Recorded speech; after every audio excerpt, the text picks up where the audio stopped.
Сәлем достар, менің арнама қош келдіңіздер. Бүгін сіздермен біз дәмді пюрелерді дайындайтын боламыз. Яғни картоп езбесін.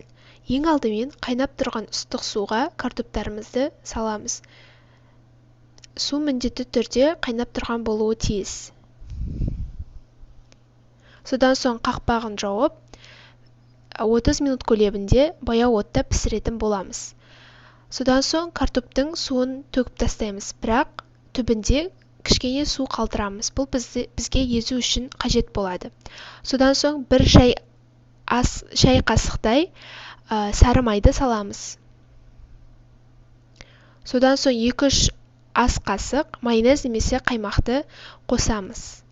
Және де 50-70 мл көлемінде сүтті қосамыз. Бұл бізде 10 картопқа есептелген рецепт болады. Содан соң картопты жақсылап езіп аламыз.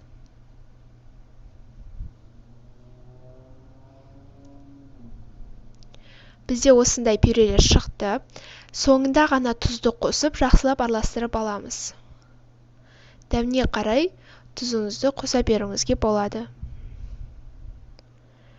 Бізде осылай пюре шықты. Енді оны тарелкаге салып қоямыз. Пюре шынында да дәмді болып шығады. Оны котлетпен, подливамен беруіңізге болады. Менің каналымда котлеттің рецептісі бар.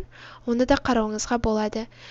Видео ұнаса, лайк басып, комментарий қалдыруды ұмытпаңыздар, және де арнама жазылыңыздар. Сау болыңыздар.